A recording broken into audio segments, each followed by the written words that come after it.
How are you? कैसे हो तुम लोग? सब मज़े में? ओके, सो आज हम लोग कल जो हमने डिस्कस किया था उस आइडिया को थोड़ा-सा एक्सटेंड करेंगे, उसके बाद सवाल करेंगे, सवालों में उसका एप्लीकेशन देखेंगे, तो एवरेज की जो क्लैरिटी है वो धीरे-धीरे, धीरे-धीरे बढ़ने लगेगी।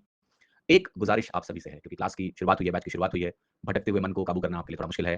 क्लास में जब भी आओ तो 2 काम करके हमेशा आपको आना है। पहला, क्लास में घुसने के आधे घंटे पहले से एक वो माहौल होना चाहिए कि मुझे अपने आप को पूरी तरह से फ़ोकस के साथ कुछ सीखने जाना है। आपको पता है एक क्लास में बैठे हुए 1000 बच्चों में, 5000 बच्चों में, 10,000 बच्चों में सबकी लर्निंग बराबर नहीं होती है। कौन कितना इन्वॉल्व है, वो उतना सीख के चला जाता है। सेम चीज़ पढ़ाने पे, हम सेम चीज़ पढ़ाते हैं, ठीक है? Involvement is the key. दिमाग कितना फ़ोकस्ड है, कितना गहराई में आप चीज़ों को समझ पाते हैं। तो दिमाग और मन इसको थोड़ा स्थिर रखना पड़ता है अगर आप कोई चीज़ करना चाहते हैं। जैसे मेरी क्लास होती है, तो मैं आधे घंटे पहले से फ़ोन यूज़ करना बंद कर देता हूँ, ठीक है? कुछ देर मैं आँख बंद करके बैठ जाता हूँ, 10 मिनट, 15 मिनट बैठा रहता हूँ ऐसे ही। मुझे भी पढ़ाने के लिए ना थोड़ा मन शांत चाहिए, स्थिर चाहिए ताकि मैं प्रॉपर्ली डिलीवर कर पाऊँ, ठीक है? मैं बहुत ही इंस्टेंट वाला टीचर हूँ, रटा-रटाया अध्यापक नहीं हूँ, मुझे उसमें मज़ा ही नहीं आता पढ़ाने में। मैथ्स मेरे अंदर से निकलती है, वही मैं आपको पढ़ाता हूँ, ठीक है? तो मैं 15 मिनट क्लास के पहले आराम से आँख बंद करके शांति से बैठ जाता हूँ ताकि मैं सेटल हो जाऊँ, मैं स्थिर हो जाऊँ और मैं आपको बेहतर तरीके से पढ़ा पाऊँ। यही काम आप भी करें, पहला। दूसरा, क्लास में आने का ऑब्जेक्टिव क्या है? सीखना। तो क्लास में आते ही ऐसे सवाल बिल्कुल ना पूछें कि सर मेरी मैथ्स कमज़ोर है, मैं कैसे इंप्रूव करूँगा? इसका इस क्लास से अभी कोई लेना-देना ही नहीं है। क्लास के अंत में ऐसे प्रश्नों को आने दो। जब ऑनलाइन अध्यापक पढ़ाता है और आप एक सवाल आपके मन में जो उमड़ रहा है, वो क्लास के बीच में आप पूछते हो, तो कैसे जवाब दे सकता है? कि सर मेरी मैथ्स कमज़ोर है, बताओ कैसे इंप्रूव होगी? ये तो जनरल क्वेश्चन है।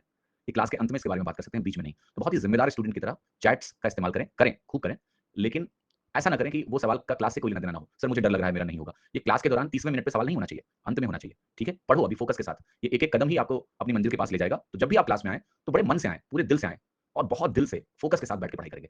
तब आप बहुत सीखेंगे, ठीक है? अब मैं शुरुआत करूँ तो ये नियम का ध्यान रखना, क्लास के बीच में अगर आप इधर-उधर के सवाल करेंगे, तो वो अर्जुन की क्वालिटी भी नहीं है और मैं उसको एंटरटेन भी नहीं करूँगा, ठीक है? समझ रहे हो? क्लास के दौरान अगर कोई चीज़ समझ में नहीं आती है जो मैं पढ़ा रहा हूँ, उसके बारे में आप ज़रूर पूछ सकते हैं कि सर इसको दोबारा समझा दो या मैं क्लास के अंत में आपने देखा होगा सवालों को लेके फिर से रिपीट वही कॉन्सेप्ट अगर ज़रूरत है तो बता दूँगा, सब कुछ कर दूँगा। क्लास के बीच में फ्लो मेंटेन करना बहुत ज़रूरी है, ठीक है? तो अब मैं आज की क्लास की शुरुआत कर लेता हूँ और आशा है कि आप लोग बहुत अच्छे से बातों को समझेंगे। Mukul has a doubt. देखिए क्लास की शुरुआत में मैं जो पढ़ाने आया हूँ वही पढ़ाऊँगा। डाउट्स वगैरह जो आपके होंगे वो अंत में लेंगे वरना क्लास में पढ़ाएँगे कैसे? ठीक है? तो ये सब अंत के लिए रखो। अंत में मैं क्लास को एक्सटेंड कर लूँगा 15 मिनट, 20 मिनट और आपके प्रश्नों का उत्तर दूँगा। तो अभी आपका फोकस सिर्फ आज पे होना चाहिए और किसी चीज़ पे नहीं होना चाहिए। चलें शुरू करें? ठीक है। तो आज हमारी औसत की क्लास है पार्ट 2 यानी दूसरी क्लास है और कल हमने औसत के जो आइडियाज़ डिस्कस किए थे, आज हम उससे थोड़ा-सा आगे बढ़ेंगे और औसत की कुछ और प्रॉपर्टीज़ है उसको समझने की कोशिश करेंगे। ठीक है? सभी का बहुत-बहुत स्वागत है। ओके? और बाकी चीज़ें क्लास के अंत में, अभी नहीं, अभी प्लीज़ मुझे पढ़ाने दीजिए। तो जैसे मैंने कहा कि एक ग्रुप है और उसका औसत मान लेते हैं ए है। तो लेट्स से कि हमने कहा कि एवरेज है और हमारे पास n ऑब्जर्वेशंस हैं या n डेटा पॉइंट्स हैं और इनका जो ऑब्जर्वेशन है, n ऑब्जर्वेशंस का एवरेज ऑफ n ऑब्जर्वेशंस ये मैंने बोला कि ए है, राइट? अब हमें ये समझना है कि अगर ये औसत ए है और लेट्स से मैं आपको बोलता हूँ पहला, इफ ध्यान से देखिएगा, मैंने कहा अगर हम if x is added to each observation मतलब हर ऑब्जर्वेशन में अगर हम x जोड़ दें, तो औसत क्या हो जाएगा कोई बताएगा? जल्दी से कमेंट करके बताइए। कि अगर हम करें n ऑब्जर्वेशंस का औसत a है और मैं कह रहा हूँ सब में हम x जोड़ दें, तो हमारा औसत a + x होगा और इसका प्रूफ बहुत सिंपल है, एवरेज का चश्मा। जैसे मैं आपसे बोल रहा हूँ कि मेरे पास n ऑब्जर्वेशंस हैं, तो आप कहोगे सबके पास a है, कितनी बार? n बार a है। तो अगर n टाइम्स मेरे पास a है, अगर मैं एवरेज का चश्मा निकालूँ के दिखूँगा तो ऐसा दिखेगा। सबको हमने x दे दिया। अगर हमने सबको x दे दिया, तो सबके पास कितना-कितना हो गया? a + x हो गया। तो जब आप एवरेज के चश्मे से सबके पास a + x देख रहे हैं, तो क्या आपका औसत a + x हो जाएगा? यस। इसी से दूसरा पॉइंट भी निकल के आएगा कि इफ x इज़ सब्ट्रैक्टेड यानी x सब में मैं घटा दूँ, टू ईच ऑब्जर्वेशन तो क्या होगा आप बताओ? अगर मैं x सारे ऑब्जर्वेशंस में घटा दूँ, तो हमारा औसत a - x हो जाएगा। x - a नहीं होगा, a - x हो जाएगा। वही एवरेज का चश्मा लगा के आप देख लो। तीसरा, if x is multiplied to each observation हम कह रहे हैं कि x से हम सारे ऑब्जर्वेशन को मल्टीप्लाई कर दें। x is multiplied to each observation x से हमने सबको मल्टीप्लाई कर दिया, तो आप बताओ क्या होगा? विजुअलाइज़ करो x से एवरेज चश्मा लगा के, तो आपका औसत भी x से मल्टीप्लाई हो जाएगा, a into x हो जाएगा। चौथा, कि अगर हम x से if every observation x is multiplied if every observation is divided by x अगर हर ऑब्जर्वेशन x से डिवाइडेड होगा, डिवाइडेड बाय x तो आपका जो एवरेज होगा वो a बाय x हो जाएगा। ठीक है? ये बात समझ में आ गई? ओके। अब मैं आपको एक देता हूँ और उस केस का आप सभी को उत्तर देना है मुझे। ठीक है? उत्तर ये है कि मैं ये कह रहा हूँ आपके पास कि मेरे पास n ऑब्जर्वेशंस हैं, जिनका एवरेज मेरे पास क्या है? जिनका एवरेज मेरे पास मान लेते हैं a है। इफ वी मल्टीप्लाई ध्यान से देखना, if we multiply each observation by p and add x to each observation multiply by p and then add x to each observation find the new average. Very good. कई लोगों ने उत्तर दिया find the new average. So पहले हमने क्या किया है? पहले हमने मल्टीप्लाई किया है p से, तो एवरेज आपका p टाइम्स a हो जाएगा। फिर आपने सब में x जोड़ दिया है, तो मेरा औसत कितना हो जाएगा? pa plus x। ठीक है? तो ऑलमोस्ट सभी लोग सही उत्तर दे रहे हैं। ठीक है? सभी लोग सही उत्तर दे रहे हैं, उसमें कोई तकलीफ का विषय नहीं है। ओके, ऑलराइट, ठीक है। तो अभी तक हमने बात करी औसत की, डेविएशन की। अब देखिए क्या होता है, कई बार हम औसत को एक शब्द होता है कि जैसे लेटर से डेटा हमेशा ऐसा नहीं दिया जाएगा कि आपको औसत में ऐसे नंबर दिए जाएंगे 10, 12, 15, 17, 19। ऐसा है तो क्या होता है कि हमें इंडिविजुअल ऑब्जर्वेशंस दिए हुए हैं, बट डेटा हमेशा ऐसा नहीं दिया जाता है। डेटा कई बार आपको इस प्रकार से दिया जाएगा कि जैसे मेरे को दिया जाएगा कि भाई मेरे पास लेट्स से कई सारे सेक्शंस हैं। कई सारे सेक्शंस हैं। किसी पर्टिकुलर स्कूल में एक क्लास है, A section, B section, 2 section से मान लिया। और हम कह रहे हैं कि इस सेक्शन में जो नंबर ऑफ स्टूडेंट्स हैं, वो मुझे दे दिया गया। कि नंबर ऑफ स्टूडेंट्स मान लिया यहाँ पर 10 हैं, यहाँ पर 20 हैं और इनके हमें एवरेज मार्क्स दे दिए गए। अब इसको समझना है बहुत अच्छे से, क्योंकि यहाँ से कॉन्सेप्ट निकलता है जिसको हम बोलते हैं वेटेड एवरेज का, तो वो भी आपको समझना है। एवरेज मार्क्स मान लिया मैंने कर दिया कि यहाँ पर 20 है और यहाँ पर जो एवरेज मार्क निकल के आएगा आपका, लेटर से मैंने बोला कि वो एवरेज मार्क हमारा 50 है, ठीक है। अब ये 10 स्टूडेंट का मुझे ऑलरेडी एवरेज दिया हुआ है, ये मुझे 20 स्टूडेंट का एवरेज दिया हुआ है, औसत दिया हुआ है, मुझे इंडिविजुअल ऑब्जर्वेशन नहीं पता है कि भाई इसमें 10 स्टूडेंट के अलग अलग नंबर क्या है, ठीक है। अब मैं आपसे कहूं कि मुझे ओवरऑल एवरेज बता दो, सेक्शन ए और सेक्शन बी को मिला के मुझे ओवरऑल एवरेज चाहिए।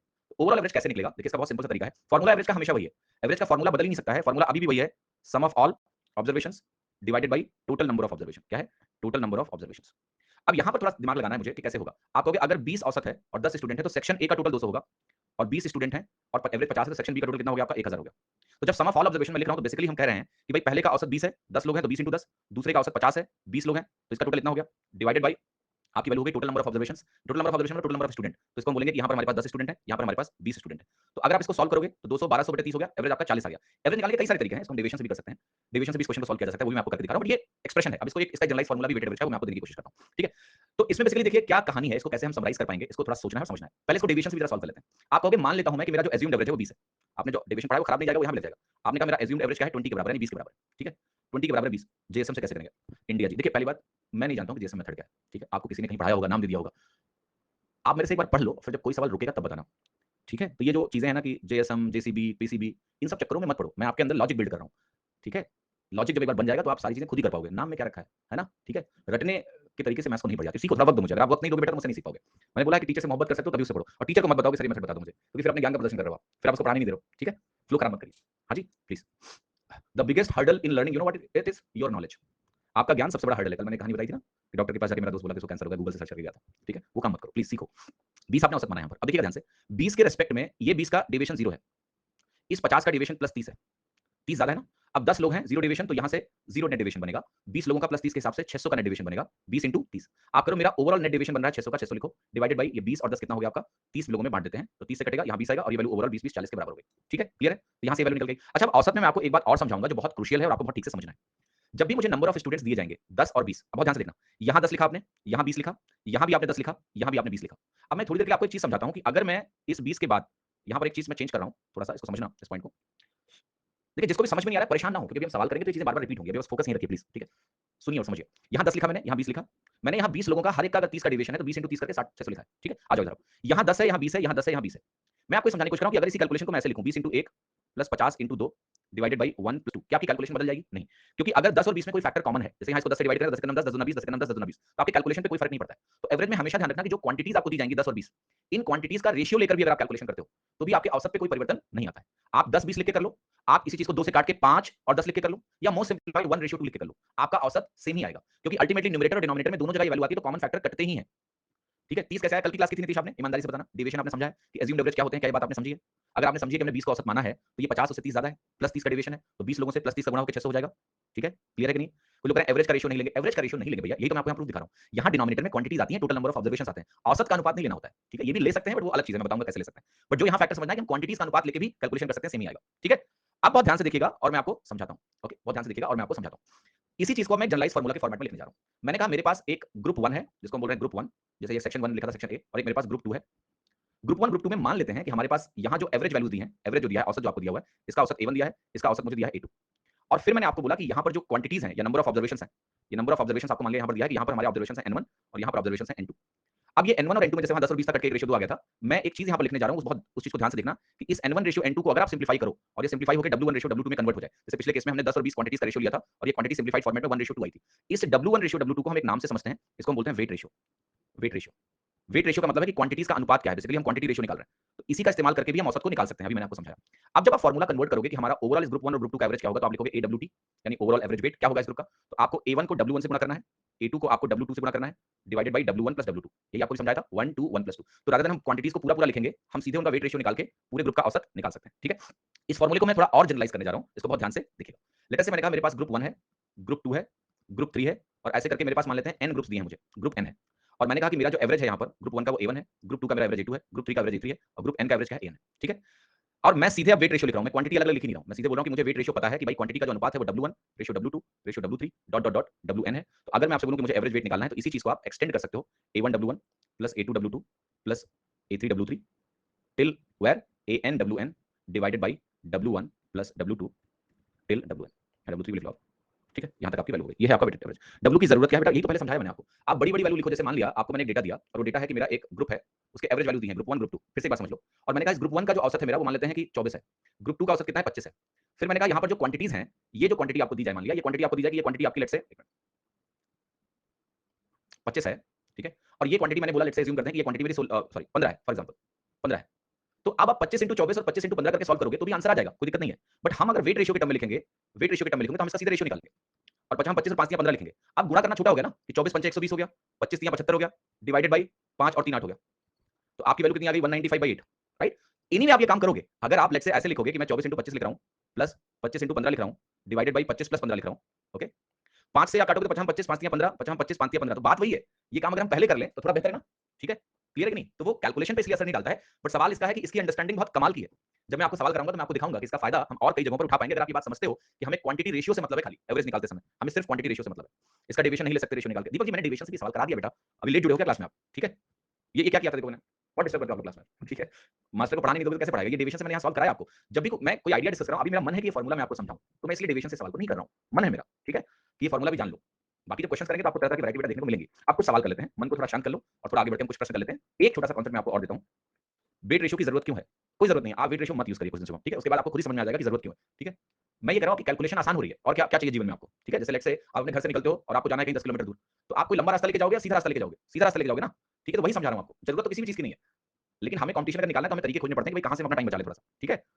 ऑलराइट, चलो अब जरा जो समझा रहा हूं उसको ध्यान से देखो। अब औसत आप समझ चाहता हूं जिसको बहुत गौर से सुनना है आपको।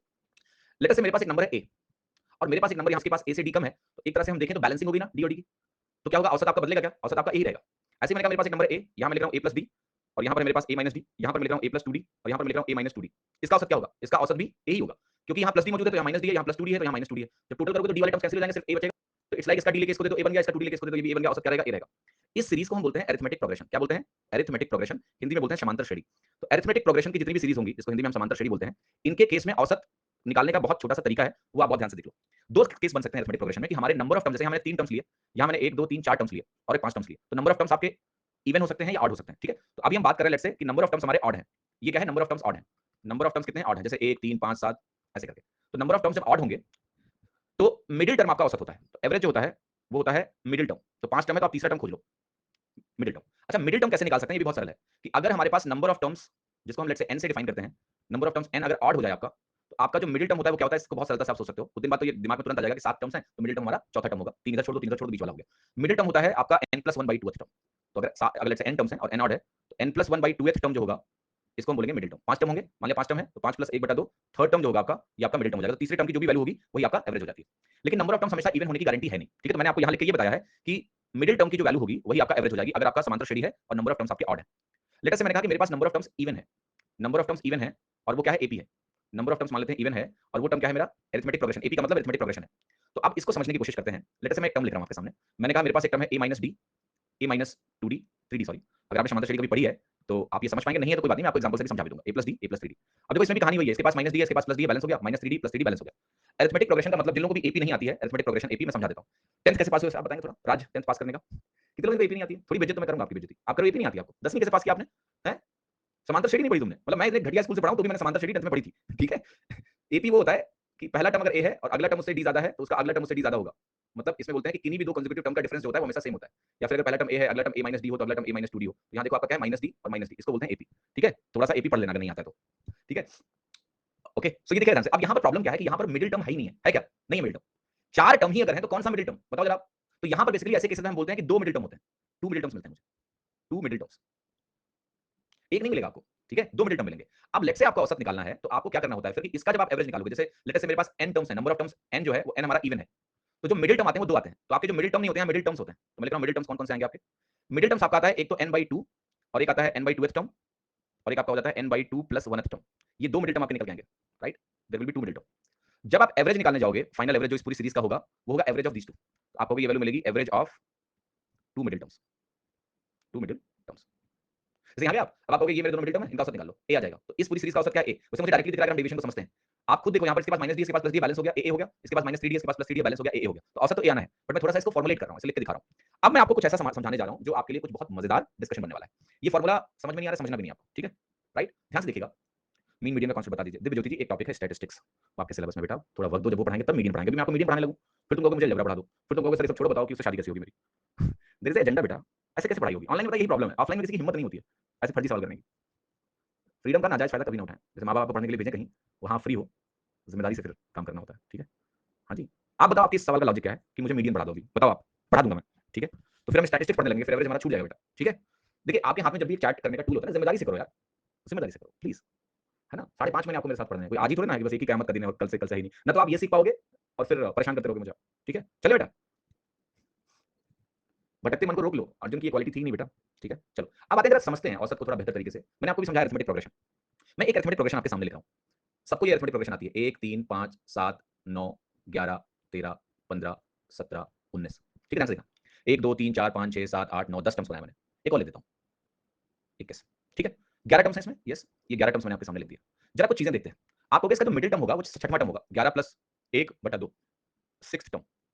सिक्स टर्म कैसे भी देख सकते हैं कि भाई देखो यहाँ पर टोटल 11 नंबर है, 5 यहाँ से छोड़ दो, 5 यहाँ से छोड़ दो, तो ये एक्जैक्टली मिडिल टर्म होगा, तो औसत मेरा 11 मुझे दिख रहा है। बट मजेदार बात मैं आपको क्या दिखाता हूँ, आपको पता है कि 11 से जितना दूर ये है माइनस में, ये -10 है 11 से, ये वैल्यू क्या है +10 है।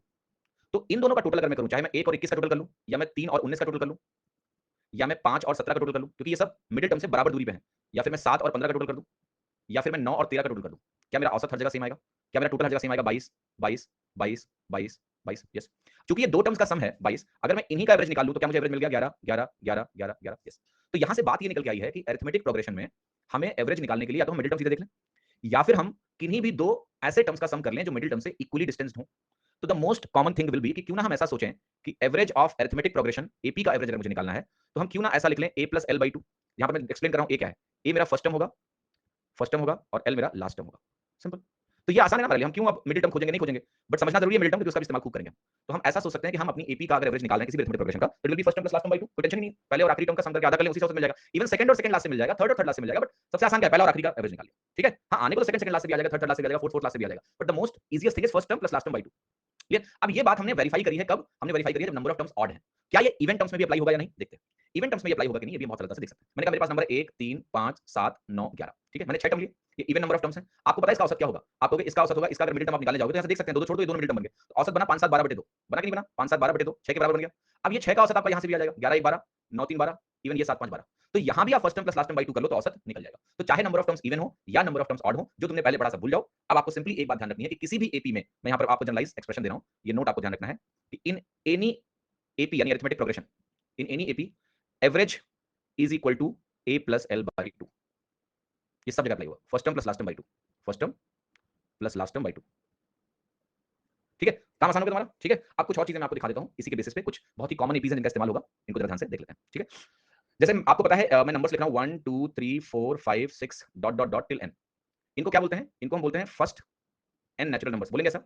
बोलेंगे कि नहीं बोलेंगे? ये पहले n नेचुरल नंबर्स हैं जी, ये पहले n नेचुरल नंबर्स हैं। तो अगर मेरे पास फर्स्ट n नेचुरल नंबर्स दिए हो और मैं आपसे पूछूं कि बताओ इसका औसत क्या है, तो आपको इसका औसत निकलेगा first term plus last term by 2, तो पहला टर्म 1 है, दूसरा टर्म 2 है, तीसरा 3 है, तो n1 टर्म n ही होगा ना, तो आपको वैल्यू मिल जाएगी n प्लस 1 बाई 2। मैं अगर पूछूं कि बताओ इसका सम टोटल क्या है, इस सीरीज का सम कैसे निकलेगा? औसत इनटू नंबर ऑफ ऑब्जर्वेशंस, तो n ऑब्जर्वेशंस हैं और उसका औसत n प्लस 1 बाई 2 है, ये सम बन गया। ये फार्मूला तुमने रखा था बचपन में कि n कॉन्जिक्यूटिव नंबर्स का n क्रमागत संख्याओं का योगफल इतना होता है, ठीक है। ये आज आपको प्रूफ मिल गया इसका, n n प्लस 1 बाई 2 आपको वैल्यू मिल गई। तो ये हो गया आपको कि फर्स्ट n नेचुरल नंबर्स के केस में ऐसा होगा। इसको थोड़ा सा और समझते हैं, दूसरा केस हम समझते हैं, आपको मैं आपके सामने लिखने जा रहा हूं 2 4 6 8 10, ऐसे मैं लिख रहा हूं डॉट डॉट डॉट, और मैं आपको बोल रहा हूं कि मेरे पास n इवन नंबर्स हैं। अगर n इवन नंबर्स होंगे तो आप बताओ n इवन नंबर क्या होगा? 2 times n, 2 into 1 2 into 2 2 into 3, n number होगा 2 इंटू n। इसको हम बोलते हैं first n even numbers, even natural numbers. पहले n प्राकृतिक संख्याएं हैं जो सम में है, इवन में। हिंदी में बताना बेटा, मैं ऐसे ही पढ़ाऊंगा, हर चीज को हिंदी में लिखेंगे तो डबल टाइम लगेगा, कोर्स 11 महीने का हो जाएगा। आप थोड़ा सा वक्त मेरे साथ बिताओगे, आपकी इंग्लिश भी अच्छी होने लगेगी, ठीक है। मैं खुद हिंदी मीडियम का हूं, इस तरह से पढ़ने में आपका फायदा है, इंग्लिश सुनने की थोड़ी आदत बनेगी। अब मैं पूछूंगा बताओ इसका एवरेज क्या है, आपको इसका एवरेज निकालने जाएंगे तो वही first term plus last term by 2, तो 2 प्लस 2n बाई 2 बनेगा, ये वैल्यू बन गई आपकी n प्लस 1। ये चीजें ध्यान रखनी है कि पहले n इवन नेचुरल नंबर्स का एवरेज n प्लस 1 होता है। मैं आपसे पूछूं बताओ सम क्या होता है तो आपको सम होगा n इंटू n प्लस 1, ठीक है, क्लियर, कोई कंफ्यूजन है? n प्लस 1 एवरेज है, n नंबर्स है, तो n इंटू n प्लस 1 आपका सम होगा, ओके। आगे आते हैं, अब मैं आपके सामने लिख रहा हूं 1 3 5 7 ऐसे करके मैं लिख रहा हूं first n odd natural numbers, पहले n ऑड नेचुरल नंबर्स लिख रहा हूं। तो आप मुझे बताओ ये वैल्यू किसके बराबर होगी? nवां ऑड नेचुरल नंबर किसके बराबर होगा? ये 2n माइनस 1 के बराबर होगा। कैसे? बहुत सिंपल है, पिछली जो सीरीज मैंने आपके सामने लिखी थी याद करो, 2 4 6 ऐसे करके डॉट डॉट डॉट 2n, उसमें सब में एक एक घटाने से ये मिला है, तो ये वैल्यू 2n माइनस 1 के बराबर होगी। तो nवां odd natural number 2n minus 1 होता है, ठीक है। जहां पर यहां पर लिख दिया first n odd natural numbers. अब अगर मैं आपसे बोलूं कि मुझे बताओ औसत क्या होगा इसका, एवरेज, तो आपको ये होगा 1 plus 2n minus 1 by 2 that will be equal to n। और अगर मैं आपसे पूछूं सम की वैल्यू कितनी आएगी n स्क्वायर। और ये बहुत मजेदार पैटर्न है। सम n स्क्वायर आने का मतलब पता है क्या कह रहा है? कह रहा है अगर पहले 3 ऑड नंबर्स को आप जोड़ लो तो उसकी वैल्यू 3 स्क्वायर के बराबर होती है। ये क्या कह रहा है कि आप 1 प्लस लेट्स से 3 करते हो, दो ऑड नेचुरल नंबर्स लिए आपने, इसकी वैल्यू 2 स्क्वायर के बराबर होगी। आप 1 प्लस 3 प्लस 5 कर लो, पहले 3 ऑड नेचुरल नंबर्स ले लो, इसका सम 3 स्क्वायर के बराबर होगा। पहले आप 4 ऑड नेचुरल नंबर्स ले लो, सॉरी 7 लिखेंगे, तो इसकी वैल्यू 4 स्क्वायर के बराबर होगी, 4 स्क्वायर के बराबर होगी, लाइक दैट। ठीक है, this is the pattern. Clear है? समझ में आ रहा है सभी को? तो ये कुछ बेसिक बातें हमने सीखी। अब मैं आपसे एक सवाल पूछूंगा और बहुत ध्यान से आपको मेरी बात सुननी है। मैं आपसे सवाल पूछ रहा हूं कि मेरे पास एक नंबर है 1 3 5 7 9, ये कितने नंबर हो गए बताओ जरा? ये 4 फर्स्ट ऑड नंबर्स हो गए, ऑड नेचुरल नंबर्स हो गए। ठीक है, हुए कि नहीं हुए? यस। लेकिन मैं आपसे एग्जाम में सवाल नहीं पूछूंगा, मैं कहूंगा कि मेरे पास लेट अस से कोई भी 5 4 सॉरी 5 है, 4 नहीं है, कोई भी 5 मेरे पास ऑड नेचुरल नंबर्स हैं, कोई भी, ये 5 फर्स्ट ऑड नेचुरल नंबर्स हैं, तो इनका एवरेज तो मुझे पता है किसके बराबर होगा, 5 के बराबर होगा। पर मैं आपसे सवाल ऐसे पूछ बैठूंगा कि मेरे पास 5 कॉन्जिक्यूटिव ऑड नंबर्स हैं और मैं बोलूंगा कि उनका औसत जो मेरे पास है वो 21 है। मेरे पास औसत कितना 21 है। तो बताओ ग्रेटेस्ट नंबर क्या होगा? ग्रेटेस्ट नंबर या लार्जेस्ट नंबर क्या होगा? तो आप कैसे रिलेट करोगे? आप ये कहोगे कि भाई अगर मुझे ये कॉन्जिक्यूटिव नंबर दिया हुआ है और मुझे कॉन्जिक्यूटिव ऑड नंबर्स प्राप्त करने हैं, तो मुझे इन सब में क्या जोड़ने से मिलेगा? सब में x x जोड़ना पड़ेगा। तुमने यहाँ x जोड़ा, यहाँ x + 1 जोड़ा, ऑड नंबर की सीरीज रही नहीं जाएगी कॉन्जिक्यूटिव। तो आपको हर एक नंबर में x ही जोड़ना पड़ेगा। तो जब आप सब में x जोड़ेंगे तभी ये कॉन्जिक्यूटिव ऑड नंबर्स रहेंगे 5। तो इसी सीरीज में सब में कुछ ना कुछ जोड़ के ये वाली सीरीज बनी होगी 5। आप कहोगे यहाँ मेरा औसत 5 है, अगर मैं सब में x जोड़ूंगा तो औसत क्या हो जाएगा? 5 + x हो जाएगा। आप कहोगे यहाँ औसत क्या है? 21। 5 से 21 आने का मतलब क्या हुआ? आपने 16 बढ़ा दिया। औसत अगर 16 से बढ़ा है तो सारे नंबर 16 से बढ़े, सारे नंबर अगर 16 से बढ़े तो यहाँ तो 9 है, तो यहाँ आपकी वैल्यू 16 + 9 25 के बराबर होगी। एक तरीका ये है। दूसरा तरीका, क्योंकि 5 ही नंबर से तो बहुत आसान था देखना। हमें पता है कि 5 कॉन्जिक्यूटिव ऑड नंबर्स अगर है उनका औसत 21 है, तो ये मिडिल नंबर हो गया। मिडिल के 2 आगे आएंगे और 2 पीछे आएंगे, क्योंकि मिडिल नंबर ही औसत होता है। कॉन्जिक्यूटिव ऑड नंबर्स एपी में होते हैं, 1 2 3 2 5 2 7। तो आप कहोगे 21 2 23 2 25, आप ऐसे भी लगा सकते हो। ठीक है, तो बहुत सिंप्लीफाइड अंडरस्टैंडिंग है, मतलब आपको क्लैरिटी मैं इसलिए दे रहा था देर से, ताकि हम अलग-अलग तरीकों से इन चीजों को देख पाएं। ठीक है, समझ में आ रहा है सभी को? अच्छा, अब एक दो डाउट ले लेते हैं। मुझे ये बता दो कि रैमो का फुल फॉर्म क्या है? ये कौन सा लड़का है? बेटा आप ऐसी हरकतें रखोगे ना तो बहुत मुश्किल हो जाएगा। ये डाउट पूछ रहे हो आप कि आपका फुल फॉर्म क्या है? क्लास में आते समय अगर आपका ये प्रायोरिटी क्वेश्चन है तो आप सुधर जाओ, बस मैं ये कहूंगा। ठीक है, ओके। यहाँ पर बहुत जितने भी डाउट्स आ रहे हैं ना वो मैक्सिमम डाउट का एवरेज टॉपिक से कोई लेना देना नहीं है। तो कृपया इस बैच को ना बेटा यूट्यूब समझ के ना पढ़ो। मुझे अपने अर्जुनों को ढूंढना है जिनके अंदर अर्जुन बनने की क्वालिटी है। ठीक है, भटकाव वाले लोग ना मुझे नहीं चाहिए, वो रैंक नहीं देते। ठीक है, और मैं भी तुम्हारे पीछे कितना दिन पढ़ूंगा, समझा सकता हूँ 2 दिन 4 दिन 5 दिन। एक बच्चा पूछा बैच का रिस्पांस कैसा चल रहा है? हाँ जी बताओ। कंपटीशन उतना भी ज्यादा नहीं बेटा, लोग जो तुम लोग सोचते हो। आप बस अर्जुन की तरफ फोकस रहो। भटकने वाले बहुत लोग हैं यहाँ पर। बैच लेने से उनको लगता है सिलेक्शन हो जाएगा। ठीक है, बैच लेने से सिलेक्शन नहीं होता है, पढ़ने से होता है। चलो आगे बढ़ो। जब मैं डाउट खोलूं तो मुझे डाउट्स दिखे। ये क्या, रैमो का फुल फॉर्म क्या है? चलो सवाल करते हैं कुछ। तो ये देखो प्रश्न है आपके सामने।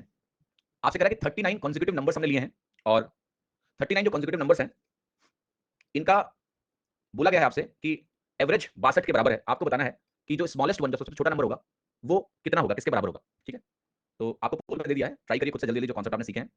बहुत सारे लोग बोल रहे हैं कि इसका आंसर जो होगा वो सी होगा। मैं करके दिखाता हूँ। 39 कॉन्जिक्यूटिव नंबर्स हैं जिनका एवरेज 62 है। आप बताओ मुझे, पहले आप ये नंबर सोचो, 1 2 3 से लेकर 39, इनका औसत क्या होता है? इनका औसत आपका 20 के बराबर होता है, 20।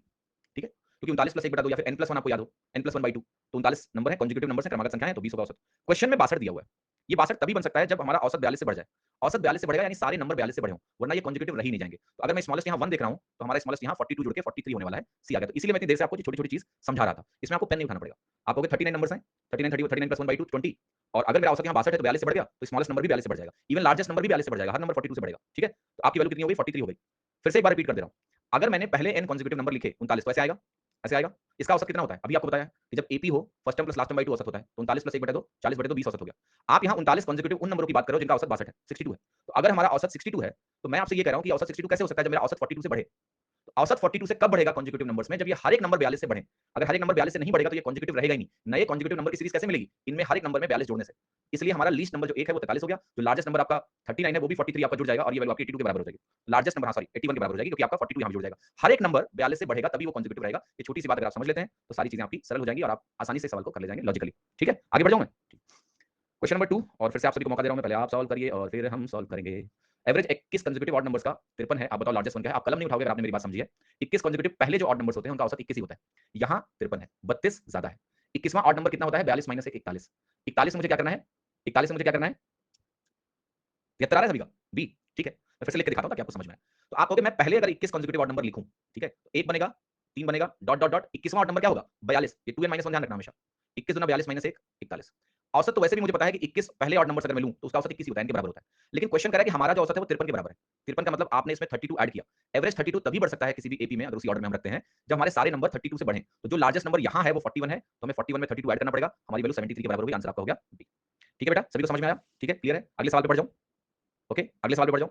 अगला सवाल देखिए, अगला सवाल मुझसे कह रहा है कि 13 कॉन्जिक्यूटिव इवन नंबर्स मैंने लिए हैं जिनका औसत मुझे 206 दिया हुआ है। आपको डिफरेंस यानी अंतर निकालना है फर्स्ट नंबर और लास्ट नंबर में। अब यहाँ एक छोटा सा कॉन्सेप्ट मुझे आपको बताना है। इस सवाल का जो आंसर है सभी लोग एक बार कमेंट कर दें और फिर मैं आपको दिखाता हूँ कि सवाल में ज्यादा कुछ करना ही नहीं है एक्चुअली। ओके, ए ऑप्शन बोल रहे हैं मैक्सिमम लोग और ये ऑप्शन बिल्कुल सही है। ये ऑप्शन बिल्कुल सही है, 24 इज द राइट आंसर। कैसे, मैं दिखाता हूँ आपको।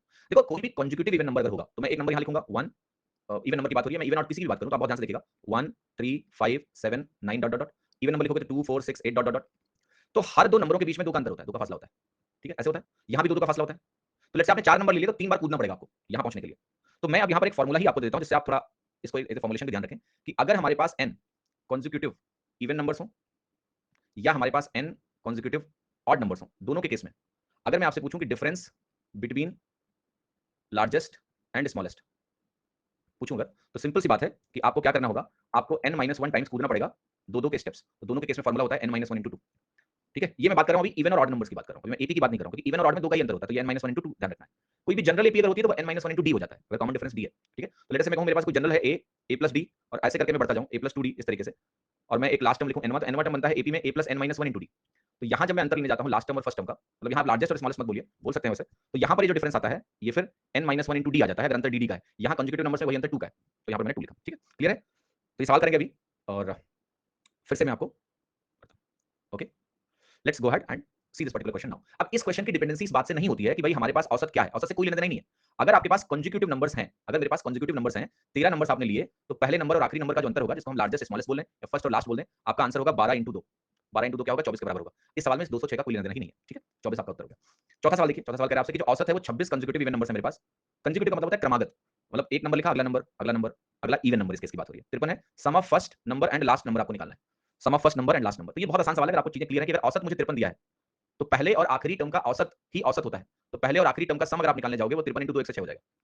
भाई किसी भी एपी में मैं आपको बता चुका हूं कि a प्लस एल बाई 2 ही आपका एवरेज होता है, क्वेश्चन में वो चीज 53 दी हुई है। तो पहले और आखिरी नंबर का सम क्या हो जाएगा, एवरेज इंटू 2, ये बोला मैंने, क्योंकि औसत तो मुझे दिया है तो ये वैल्यू 106 के बराबर होगी। ठीक है, क्या किसी को कोई शंका है बेटा? नहीं, समझ में आ जाएगा कुछ? आगे बढ़ जाऊं, अगला सवाल देखते हैं, क्वेश्चन नंबर 5। आपसे कह रहा है कि जो औसत है 16 28 और एक और नंबर है वो 23 है, आपको तीसरा नंबर निकालना है। आप जरा कृपया मुझे इसका उत्तर बता दें। ठीक है, कृपया मुझे उत्तर बता दें। ये सवाल तो बहुत आसान है, बेसिक जो आपने पढ़ा है उसी को चेक करने के लिए सवाल है, ऐसा कुछ खतरनाक नहीं है। 16 28 और एक और नंबर है, औसत अगर 23 है तो थर्ड नंबर क्या होगा? आप डायरेक्ट भी कर सकते हो ट्रेडिशनली सवाल को, और हम इस सवाल को एवरेज के डेविएशन से भी कर सकते हैं, बट डेविएशन छोटे नंबरों में बहुत ज्यादा लगाना नहीं है। तीन ही नंबर है, तो आप कह सकते हो मेरे पास 16 हो गया, 28 हो गया और तीसरा नंबर आपकी तरफ से x हो गया। तो 16 और 28 कितना हो गया? 44 और x, तो ये हो गया 44 प्लस x, ये टोटल हुआ, और आपका औसत मेरा 23 है तो 23 इंटू 3 हुआ। x की वैल्यू क्या हो गई? 69 माइनस 44, ये वैल्यू आपकी हो गई 25 यानी 25 के बराबर। ठीक है, क्लियर है? 25 के बराबर आपकी वैल्यू हो गई। एक चीज और ध्यान से देखना, अभी इसको अगर हम डेविएशन से करते जस्ट फॉर प्रैक्टिस, तो 16 28 लिखते, तीसरा नंबर x लिखते, पता नहीं, एवरेज हमारा 23 है, तो 23 के रेस्पेक्ट में इस नंबर को हम जाके देखते तो हम कहते हैं -7 है। 28 क्या है? +5 है। इन दोनों से क्या मिलता? -2, तो क्या मुझे इसको +2 लिखना पड़ता? यस, तभी नेट डेविएशन 0 होता। तो x जो तीसरा वाला नंबर है वो 2 ज्यादा है किससे? औसत से। तो आंसर कितना हो गया? 23 + 2 25 के बराबर होगा। नेट डेविएशन से भी आप इस सवाल को कर सकते हैं। छठा सवाल देखिए, छठा सवाल देखिए जरा, 6th क्वेश्चन करने की कोशिश करिए जरा। Sum of all even numbers between 21 and 51, 21 और 51 के बीच में जितने भी इवन नंबर्स हैं उनका हमें योगफल यानी सम निकालना है। सम निकालना है, तो ये सम आप कैसे कैलकुलेट करेंगे, ध्यान से देखिए। तो हम कहेंगे बेटा 21 पहला जो इवन नंबर आएगा वो आएगा 22, फिर जाहिर सी बात है 24 आएगा, और ऐसे करके हम चलते जाएंगे चलते जाएंगे चलते जाएंगे। आखिरी जो नंबर आएगा वो आएगा 50 50, राइट? 50 आ गया, यही होंगे। अब इन सवालों में लोग फंस जाते हैं ये निकालने में कि हमारे पास टर्म्स कितने हैं। सम या तो लिख के तो नहीं निकालेंगे ना, हम इसका एवरेज भी जानते हैं। एवरेज क्या होगा? First term plus last term by 2, तो 50 और 22 कितना हो गया? 50 और 22 हो गया 72, बटे 2 करेंगे 36 आ गया। औसत तो मिल गया, लेकिन अगर हमें नंबर ऑफ टर्म्स भी मिल जाए तो हम उससे गुणा करके अपनी वैल्यू निकाल लेंगे। ठीक है, अब नंबर ऑफ टर्म्स कैसे निकलेगा, तो मैं आपको एक फॉर्मूला देने जा रहा हूं और ये फॉर्मूला आपको हमेशा ध्यान रखना है, इसका काम आपको बहुत पड़ेगा। किसी भी एपी में यानी समांतर श्रेणी में जो नंबर ऑफ टर्म्स होते हैं, नंबर ऑफ टर्म्स होते हैं, नंबर ऑफ टर्म्स आपके जो कैसे निकलते हैं, जिसको हम बोलते हैं लेट्स से n, ये होता है आपका last term minus first term divided by common difference d plus 1। ये चीज ध्यान रखना। अब अगर हम बात कर रहे हैं कॉन्जिक्यूटिव इवन नंबर या ऑड नंबर्स की, तो यहां पर कॉमन डिफरेंस आपका 2 हो जाता है। तो आपके नंबर ऑफ टर्म्स कैसे निकलेंगे? Last term minus first term, last term को l बोलता हूं मैं, फर्स्ट टर्म को a बोलता हूं, तो l minus a by 2 plus 1 बन जाएगा। मैंने बोला कि मेरे पास कॉन्जिक्यूटिव नंबर्स हैं, क्रमागत संख्याएं हैं, जहां पर कॉमन डिफरेंस 1 हो जाता है, 1 2 3 4 5 6 7 8 10 11 12 13 14। तो यहां पर जो नंबर ऑफ टर्म्स होते हैं n, वो आपका l माइनस a प्लस 1 हो जाता है, क्योंकि d की वैल्यू आपकी 1 के बराबर हो जाती है। तो ये चीज आपको ध्यान रखनी पड़ेगी, ये चीज बहुत जरूरी है, क्योंकि नंबर ऑफ टर्म्स निकाले बगैर तो सवाल तुम कर नहीं पाओगे। ठीक है, ऑलराइट, अभी सवाल पे आ जाओ। अब नंबर ऑफ टर्म्स आप यहाँ कैसे निकालोगे, ये लिखा जो आपने नंबर ऑफ टर्म्स कैसे निकालोगे, तो आपको नंबर ऑफ टर्म्स जो होंगे वो होंगे last term minus first term by 2 plus 1। 28 बटे 2 14 15 हो गया। अब आपका आंसर कैसे निकलेगा, जो हमें निकालना है सम, सम की वैल्यू हो गई 36, आपका औसत है और कितने नंबर्स हैं 15, 36 इंटू 15 निकालना है। प्रोडक्ट निकाल लेते हैं, तो मैं देखो कैसे गुणा करता हूँ, 36 इंटू 10 360 और 36 इंटू 5 180। ठीक है, तो 360 और 180 कितना हो गया 540। आप ऐसे चाहें तो सीधा गुणा कर ले, 15 छक्का 90, 15 45 और 540 आपका उत्तर होगा। ठीक है, अगला सवाल देखिए, सातवां। और यहाँ पर एक शब्द और देखिए, यहाँ एक शब्द का इस्तेमाल हुआ है मीन। ये मीन हम मीडियन नहीं पढ़ाने जा रहे हैं, ठीक है। मीन का मतलब देखिए, ध्यान रखना, जब हम बात कर रहे हैं एवरेज की, तो हम एवरेज बोलें या मीन बोलें, एक ही बात है। जब हम अरिथमेटिक वाले एवरेज की बात कर रहे हैं, इसको हम मीन के नाम से भी जानते हैं। तो मीन बोल दूं या एवरेज बोल दूं, एक ही बात है। मैं कहूं एवरेज ऑफ 10 नंबर्स या बोल दूं मीन ऑफ 10 नंबर्स। डी क्या है? डी को बोलते हैं बेटा कॉमन डिफरेंस। सर्वांतर बोलते थे हिंदी में, अगर आपने 10th खुद से पास किया है तो ध्यान होना चाहिए आपको। डी जो मैंने लिखा है यहाँ पर, डी, ये डी होता है कॉमन डिफरेंस। कॉमन, एक बार जाके ना समांतर श्रेणी पढ़ लेना। ऑल्दो मैं पढ़ाऊंगा अलजेब्रा में सीक्वेंस सीरीज में, बट फिर भी समांतर श्रेणी तो पता होना चाहिए ना। 10वीं पढ़े थे कि नहीं पढ़े थे? मतलब मैं इतने बेकार स्कूल से पढ़ा हूं, मुझे समांतर श्रेणी आती थी, तो मैं उतना स्टैंडर्ड तो एक्सपेक्ट करूंगा आपसे कि आप समांतर श्रेणी एटलीस्ट जाने, ठीक है, क्या होती है। ओके, उसको नहीं भूले, समांतर श्रेणी को भूल गए ठीक है, कोई बात नहीं, पता नहीं तो बुराई नहीं है, थोड़ा देख लेना, 9th क्लास में है बेटा ये टॉपिक, ठीक है। मैं भी पढ़ाऊंगा बट आगे पढ़ाऊंगा। हाँ जी, 7 साल लेके मीन का मतलब एवरेज हो गया। 50 ऑब्जर्वेशन का मीन 36 है, ठीक है। 50 ऑब्जर्वेशन का 36 से 36 है। ये पाया गया कि एक ऑब्जर्वेशन 48 को हमने गलती से 23 पढ़ लिया है। करेक्ट मीन बता दो, ये रिप्लेसमेंट केस मैंने आपको कल पढ़ाया था। एक गया है और एक आया वाला काम करना है हमको। 36 मेरा औसत है, लिख लिया। 48 को हमने 23 पढ़ लिया। 48 को अगर हमने 23 पढ़ लिया था तो मुझे करना क्या है? मुझे 23 को भगाना है और 48 को लाना है। इसकी वजह से ग्रुप में ये हो जाएगा, सरप्लस क्रिएट हो जाएगा, क्योंकि 48 जो आ रहा है वो ज्यादा लेके आ रहा है और ये 50 लोगों में बांट देना है। तो 36 हो गया और यहाँ पर आपकी वैल्यू हो गई 25/50। ये ओवरऑल वैल्यू हो गई आपकी 36.5। सी ऑप्शन, ठीक है, सी ऑप्शन आपका करेक्ट हो गया। क्लियर है? कोई दिक्कत, कोई समस्या नहीं होनी चाहिए किसी को भी। हाँ जी, ऑलराइट, आगे बढ़े। नेक्स्ट क्वेश्चन देखिए, question number 8। ABCDE 5 consecutive odd numbers हैं, क्रमागत विषम संख्याएं हैं। आपको एवरेज बताना है इनका क्या होगा। मिडिल नंबर सी आपका औसत होगा। लेकिन आप कहोगे सर सी तो कहीं दिया ही नहीं हुआ है, ठीक है भाई, 5 कॉन्जिक्यूटिव ऑड नंबर्स हैं तो मिडिल नंबर औसत होगा, लेकिन ये तो कहीं दिया ही नहीं हुआ है, कोई दिक्कत नहीं है। अब सी को हमें देखना है कि डी और ई के टर्म्स या बी के टर्म्स में देखना है। सी की वैल्यू बी से कितनी ज्यादा होगी? 2 ज्यादा होगी। हर नंबर दूसरे नंबर से 2 ज्यादा है, ठीक है। तो c will be b plus two होता है, तो ये ऑब्जर्व करके मुझे देख लेना है। तो सी हमारा बी प्लस टू के बराबर हो गया, ठीक है। तो बहुत सिंपल है, बाकी सब गलत ही होंगे, दो ऑप्शन थोड़ा ना सही होगा। ये डी माइनस टू नहीं है, डी माइनस फोर गलत है। ई माइनस फोर होगा, ई माइनस टू दिया है। बी प्लस टू होगा, बी प्लस फोर। तो आपका आंसर है बी प्लस टू। क्लियर है? समझ आ रहा है? यो, इसके एक से ज्यादा आंसर पॉसिबल है, बताओ कौन सा पॉसिबल है? सारे इसलिए गलत किए, हम जानते थे अभी तुम आओगे, तुम कहीं ना कहीं आओगे, कहोगे एक से ज्यादा सही है। कौन सा सही है बताओ? ठीक है, एक ही सही है बेटा। हाँ जी, नवा सवाल देखो जरा। पोल पोल पोल पोल, एक पोल का टाइम बढ़ा दिया, चलो। X y z p consecutive even number है, आपको बताना है इनका सम क्या होगा। ये बढ़िया सवाल, इनका सम क्या होगा आपको बताना है। X y z p consecutive even numbers हैं, तो हमें इनका सम बताना है कितना होगा। हाँ जी, कुछ लोग कह रहे हैं 4 टाइम्स एक्स प्लस 3 होगा, 6 टाइम्स एक्स प्लस 3 होगा। तो सवाल वो करना मुश्किल नहीं है, जैसे हम एक्स या वाई के टर्म्स में उत्तर निकालना है, ठीक है, एक्स या वाई के टर्म्स में उत्तर निकालना है। लेकिन इसके पहले मैं आपको एक कॉन्सेप्ट सिखाना चाहता हूं, ठीक है। वो कॉन्सेप्ट बहुत ध्यान से देखिएगा। मान लिया मेरे पास एक नंबर है 1, फिर हमारे पास एक नंबर है 1 2 1 2 3 1 2 3 4 1 2 3 4 5, और मैं यहां पर औसत लिखने जा रहा हूं। अगर मेरे पास एक नंबर है 1, एक नंबर है 1 2 3 1 2 3 4 5, एक का औसत एक ही होगा, अकेला है। 1 2 का औसत 1.5 होगा, 1 2 3 का औसत 2 होगा, 1 2 3 4 का औसत 2.5 होगा, 1 2 3 4 5 का औसत 3 होगा। तो आप देख लो, जब मैं एक एक नंबर ऐड करता जा रहा हूं, अगला एक एक अगला नंबर ऐड करने से मेरा औसत 0.5 से बढ़ जा रहा है। ये बात समझ में आ रही है? इसको अपनी भाषा में नोट्स में लिखना कि अगर मेरे पास कंसेक्यूटिव नंबर्स हैं, नॉट ओनली स्टार्टिंग विद 1, आप इस नंबर को 10 से शुरू कर लो। 10 का अकेला औसत 10 होगा। अगर मैं 10 से एक नंबर शुरू करूं तो औसत 10 है। आप 10 में 10 के बाद अगला नंबर 11 जोड़ दो, 10.5 हो जाएगा औसत। आप 10 11 में अगला नंबर 12 जोड़ दो, औसत आपका 11 हो जाएगा। तो एवरी अगला कंसेक्यूटिव नंबर अगर मैं जोड़ दूं तो मेरा औसत क्या हो रहा है? 0.5 से बढ़ जा रहा है। इस बात को समझ पा रहे हो आप? ठीक है, बहुत काम की चीज है ये। कंसेक्यूटिव नंबर अगर आपने अगला जोड़ा तो औसत क्या होगा? 0.5 से बढ़ जाएगा हर बार।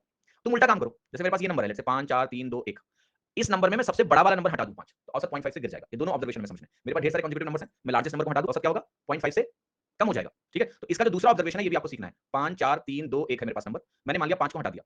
अगर मैं 5 को हटा दूं तो मेरे पास बचा 4 3 2 1, मेरे पास बचा 3 2 1, मेरे पास बचा 2 1 और मेरे पास बचा 1। तो औसत जो यहां पर है वो 3 है, फिर 2.5 है, फिर 2 है, फिर 1.5 है और फिर 1 है। औसत क्या हो रहा है? It is falling. क्लियर है? Does it make sense to you? इसको अपनी कॉपी में अपनी भाषा में लिख लेना, मैंने आपको दिखा दिया कि क्या हो रहा है। अच्छा, एक काम और करें, मजेदार काम करें, तैयार हो? ठीक है, सुनने के लिए, समझने के लिए या नहीं?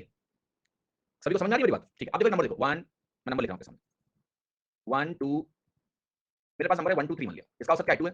अब एक चीज देखो आप, मैं क्या करने जा रहा हूं? 1 को हटाने जा रहा हूं और 4 को जोड़ने जा रहा हूं। मैंने क्या किया आप समझ रहे हो? मैंने सबसे छोटा वाला नंबर घटा दिया और जो सबसे बड़ा नंबर है उसके आगे एक नंबर जोड़ दिया। औसत क्या होगा बताओ? 4 3 7 2 9, 9 बटे 3 क्या होगा? 3। There is increase of 1।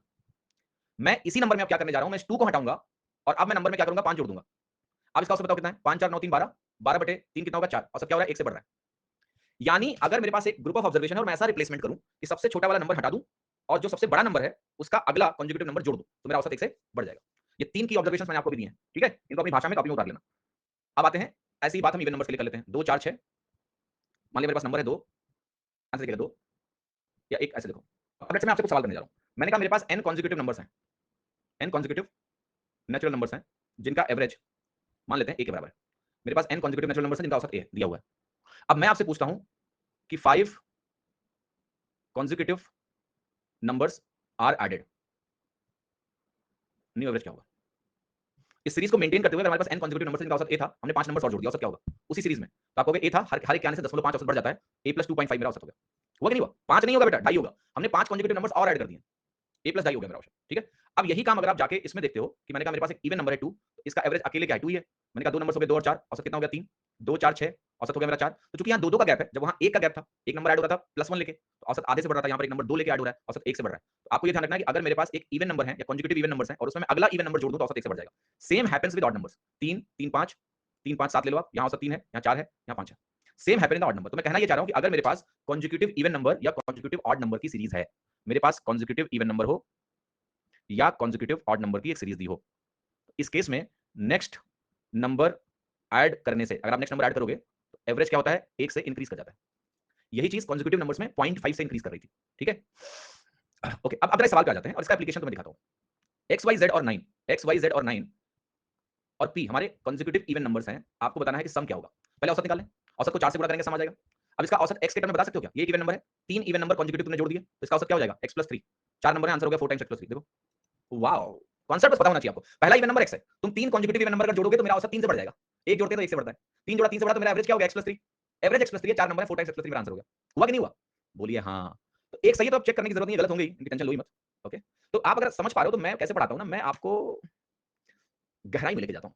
और वो गहराई अगर आप समझ लो, वो पैटर्न आप समझ लो, मेरे साथ मेहनत करनी पड़ेगी, इतना ध्यान रखना कि वो जो किताबी पढ़ाई नहीं होती है, टाइप 1 टाइप 2 टाइप 3 टाइप 4, किताबी पढ़ाई है। किताब पढ़ने आओगे मुझसे, मुझसे तुम सीखने आए हो, तो सिखा तो मैं दूंगा, तकलीफ तुमको होगी। और जैसे मैंने पैटर्न पैटर्न दिखाया ना, कई लोगों के भेजे में घुसा नहीं होगा कि ये क्या गया।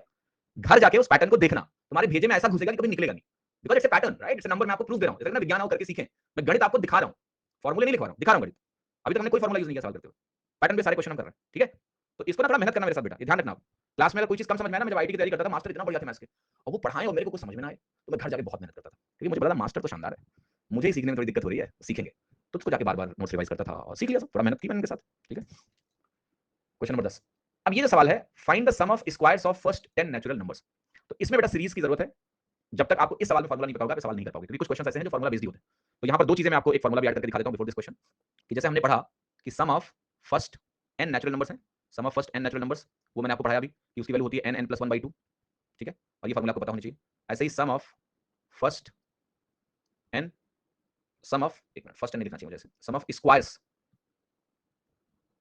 Squares of first n natural numbers, किसी को पता है इसका फार्मूला? ये होता है आपका n n + 1 2n + 1/6, sum of cubes of first n natural numbers, इसकी वैल्यू होती है n n + 1/2 का होल स्क्वायर। ये तीन फार्मूले आपको ध्यान रखने पड़ेंगे, ठीक है। ये सीधा फार्मूला बेस्ड क्वेश्चन है, डायरेक्ट फार्मूला बेस्ड क्वेश्चन है, ठीक है। तो अब आते हैं नेक्स्ट। तो यहाँ कह रहा है कि आपको 10 पहले जो 10 नेचुरल नंबर्स हैं उनके स्क्वायर्स का सम निकालना है, ठीक है। अब एवरेज टॉपिक में सम क्यों आया? क्योंकि आपसे एवरेज भी पूछ सकता है, तो 10 से डिवाइड करके औसत दिया जाएगा, ओके। तो पहला मैं लिखता हूँ ये n n + 1 2n + 1/6। अगर आपसे औसत पूछता, तो यहाँ पूछा नहीं है, सम पूछा है, तो औसत में आप n से डिवाइड करते नंबर ऑफ ऑब्जर्वेशन से, तो n और n कट जाते, तो आपका औसत आता n + 1 2n + 1/6। लेकिन औसत यहाँ पूछा नहीं है, तो हम सम ही निकाल देंगे। तो सम कैसे निकलेगा? आपको इसी में n की वैल्यू हम रखते हैं 10, 10 × 11 × 10 दूना 20 21/6, ठीक है। 3 7 21, 3 दूनी 6 और 2 पंचे 10, ठीक है। तो ये वैल्यू होगी 5 7 35, 11 × 35, किसी भी चीज को 11 से गुणा करना है, दो डिजिट नंबर को, तो उनकी डिजिट सम बीच में आती है, 5 3 8 385, ठीक है। आप चाहो तो मल्टीप्लाई करो, 11 5 55 11 33, डी ऑप्शन आपका करेक्ट होगा 385, ठीक है। औसत अगर पूछता तो क्या करते? इस वैल्यू को हम 10 से डिवाइड कर देते। अगर औसत पूछता तो ये 385/n हो जाता, ठीक है। तो आपकी जो वैल्यू आती है बेसिकली, जो एक्सप्रेशन है आपका, 385 में 10 से डिवाइड कर लेते, 38.5 आ जाती है आपकी, अगर औसत पूछा गया होता तो, ठीक है। क्वेश्चन नंबर 11, 11वां सवाल देखिए। एवरेज आपके फर्स्ट 5 मल्टीपल्स ऑफ 3 का औसत क्या होगा? अब देखो, मल्टीपल ऑफ 3 का मतलब क्या हो गया कि मल्टीप्लाइड बाई 3। तो आपको पता है हम पहले 5 मल्टीपल की अगर बात कर रहे हैं 3 के, तो हम क्यों ना 1 2 3 4 5 इसका औसत निकाल के 3 से गुणा कर लें, क्योंकि मल्टीपल का मतलब क्या है? 1 × 3 2 × 3 3 × 3 4 × 3 5 × 3, ये मतलब हुआ। तो आप ऐसे भी लिख सकते हो, कोई दिक्कत नहीं है। तो आप चाहो तो इसका औसत निकाल लो, वो 3 होगा, उस 3 को 5 से गुणा कर लो, 15 आपका आंसर हो गया। 15 होगा? नहीं, 3 × 3 होगा, सॉरी, क्योंकि इसका औसत 3 होगा ना, मल्टीपल में इन्हीं से गुणा करते हैं। इनका औसत 3 है, सबको 3 से गुणा कर दो, मल्टीपल का एवरेज आ गया 9। आप ऐसे करना चाहते हो तो ऐसे भी कर सकते हो, 3 6 9 12 15, ये एपी है, एपी बनेगा ना, तो मल्टीपल ऑलवेज इन एपी। तो आप कहोगे इनका औसत कैसे बनेगा? मिडिल नंबर बोल दो, या फिर बोल दो 15 3 18/2, 9, कई तरीके हैं 9 लाने के, 9 आपकी वैल्यू आ जाएगी, ठीक है। तो जितनी बढ़िया अंडरस्टैंडिंग होगी, उतनी बढ़िया तरीके से चीजें हो जाएंगी। ये क्वेश्चन एग्जाम में आए हैं बेसिक, ये भटकते हुए मन का सवाल है हमेश, ओके। अपने सवालों को जरूर जज करिए कि ये सवाल वास्तविक में कोई वैल्यू रखता है या भटकते हुए मन का प्रश्न है। ये सिर्फ भटकते हुए मन का प्रश्न है। आप सवाल में चीजें सीखिए, ये ज्ञान जान के क्या करोगे कि ये सवाल क्या प्रीवियस ईयर में आया कि नहीं आया, ठीक है। हम तो कॉन्सेप्ट सीख रहे हैं ना। हाँ, 12 साल देखिए, कह रहा है आपसे कि जो औसत है 7 क्रमागत संख्याओं का, जो कि p से शुरू हो रहा है, वो q के बराबर है। Find the average of 5 consecutive numbers starting with q + 2। Pradeep ji पूछा क्लास कब तक चलेगा? प्रदीप जी ऑफलाइन क्लास में सवाल कभी करोगे आप क्लास के बीच में? नहीं, सीरियसली पढ़ो बेटा। अगर आपके अंदर इतना इंटरेस्ट नहीं है या आप घड़ी देख के पढ़ रहे हो, तो आप क्या पढ़ रहे हो फिर, ठीक है। और वैसे क्लास का टाइम भी डिसाइडेड है, क्लास का बैच भी डिसाइडेड है। अर्जुन की क्वालिटी अपने अंदर लाओ, ऐसे सवाल नहीं पूछना है। अगर आपको जाना है तो ऑनलाइन क्लास में कभी भी निकल के जा सकते हो, बट ये पूछना कि क्लास कब तक चलेगी, ये शो कर रहा है कि आप बस टाइम कटा रहे हो। ठीक है, टाइम ना कटाओ बेटा, बोर ना हो, जब मन करे निकल जाओ। ठीक है, 7 consecutive number starting with P is Q. 5 consecutive number है मेरे पास जो q+2 से शुरू हो रहा है। अब बताओ मुझे, पी से शुरू होने वाले 7 कॉन्सेक्यूटिव नंबर्स का अगर औसत q है, तो मैं आपसे सवाल पूछ रहा हूं कि क्या q की वैल्यू p+3 के बराबर होगी? यस, क्योंकि p पहला नंबर है और उसके बाद 6 नंबर्स और आए हैं। हर एक कॉन्सेक्यूटिव नंबर के आने से औसत 0.5 से बढ़ता है, 6 के आने से 3 से बढ़ जाएगा, तो q की वैल्यू p+3 हमने ऐसे लिख दी। हम ऐसे भी सोच सकते हैं कि पहला नंबर p है, दूसरा क्या होगा p+1 होगा, अगला p+2 होगा, अगला p+3 होगा, और अगर 7 नंबर्स हैं तो चौथा टर्म ही मेरा एवरेज होगा, p+3 होगा। बट ये डायरेक्ट सोचना ज्यादा आसान है। 7 कॉन्सेक्यूटिव नंबर है तो p के बाद 6 और है, p+3 मेरा हो गया। अब कह रहा है मेरे पास 5 कॉन्सेक्यूटिव नंबर्स हैं जिनका स्टार्ट q+2 से हो रहा है, तो आप करो q+2 से स्टार्ट होगा, लिख दिया मैंने, q+2 से स्टार्ट हुआ, और 4 नंबर और आएंगे तभी 5 होंगे। 4 नंबर के आने से औसत कितना बढ़ जाएगा? 4 × 0.5, 2 से और बढ़ जाएगा, तो क्या ये वैल्यू q+5 के बराबर हो जाएगी? यस, हो गई। बट आंसर जो मुझे लगाना है वो p के टर्म में लगाना है, तो q की वैल्यू उठा के रख देते हैं p+3, तो ये हो गया p+3 + 5 इज p+8। ऐसे भी समझ सकते हो। आप कहोगे q+2 से स्टार्ट है, q+2 का मतलब p+5 से स्टार्ट है। 5 नंबर है तो 4 नंबर और आएंगे, 4 नंबर और आएंगे, ठीक है। p+3 से स्टार्टिंग होगी ना, क्योंकि वैल्यू हमने p+3 उठा के रख दी, तो ये आ गई। 5 नंबर है हमारे पास, q+4, एक मिनट सर, एक मिनट, कहाँ q+4 आएगा बेटा? हाँ, एक मिनट, मैं थोड़ा गलत लिख दिया, आप सही करो, एक मिनट, अभी इसको थोड़ा हटा देते हैं, थोड़ा सा मिस्टेक हो गई है, p+7 होगा, यू राइट, ठीक है। देखो ये आपकी वैल्यू जो आई ये q+4 आई, एक मिनट, q+4 आई, बिल्कुल सही बोला आपने, q+4 आपका p+7 के बराबर है, ठीक है। यहाँ ऐसे भी सोच सकते थे कि q+2 p+5 है, 4 नंबर हो रहा है, 200 से बढ़ गया, p+7 हो गया, आंसर हो गया आपका, ठीक है। कोई समस्या किसी को? नहीं, सिंपल सा सवाल है, कुछ नहीं करना है, कोई परेशानी नहीं है, आसानी से आपकी वैल्यू आ जाएगी, ठीक है।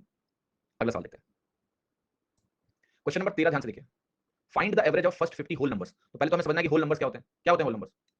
होल नंबर्स बताओ क्या होता है? हाँ जी, कोई बताएगा होल नंबर्स क्या होते हैं? होल नंबर क्या होते हैं बेटा?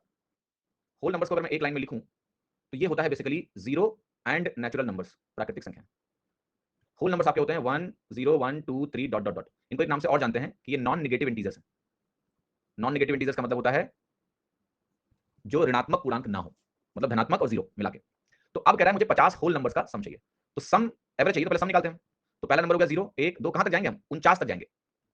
जीरो से चलोगे, जीरो भी एक संख्या है, तो टोटल 50 नंबर लिखने में 49 पे चुक जाओगे तुम।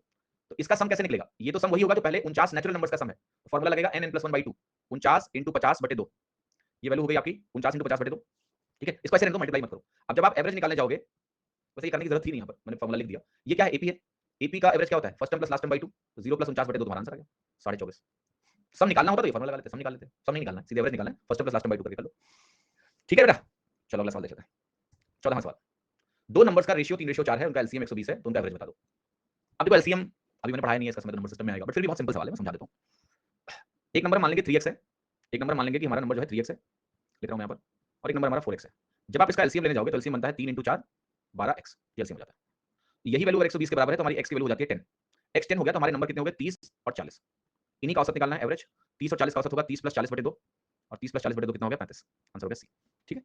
तो बस एलसीएम का ये कॉन्सेप्ट यूज हुआ है कि अगर दो नंबर्स का रेशियो दिया 3:4, तो उनका औसत जो होता है वो 3 × 12x होता है। क्लियर? कुछ लोग डायरेक्टली 7 का मल्टीपल नहीं देख सकते हैं क्या? देख सकते हैं, बट अभी मैं उस अप्रोच पे इसलिए नहीं जा रहा हूँ क्योंकि जब मैं रेशियो आपको पढ़ाऊंगा तो मैं आपको कुछ घोटाले भी समझाऊंगा, ठीक है। ये वैल्यू हमें पता है कि 7x/2 आएगी। अब 7x/2 आएगी तो नेचुरली 7 का मल्टीपल हमें दिख रहा है, अगर x में कोई ऐसी वैल्यू ना आ जाए जो 1/7 हो, तो 7 का मल्टीपल यहाँ देख सकते हैं, ऐसा कोई समस्या नहीं है, क्योंकि x में कोई 7 का ऐसा नहीं आएगा 1/7 2/7 टाइप का, तो 7 कटेगा नहीं, तो 7 का मल्टीपल आंसर होगा, यस ट्रू, तो वो भी देख सकते हैं। बट जब रेशियो पढ़ाऊंगा तो मैं आपको और थोड़ा बेहतर बताऊंगा। 15वां सवाल देखिए, 15 नंबर्स का जो औसत है वो 52 है, पहले 8 नंबर का औसत 49 है, आखिरी 8 नंबर का औसत 54 है। 8वां नंबर बता दो बेटा। ये कल सवाल जो मैंने आपको समझाया ना, आप प्लीज मुझे निराश मत करिएगा सवाल में, ठीक है। कल इसको मैंने इतने बढ़िया से कॉन्सेप्ट समझाया था कि इसका उत्तर मैं आपसे चाहता हूं कि आप मुझे दें कि 8वां नंबर क्या है। ओवरऑल औसत मुझे दिया हुआ है,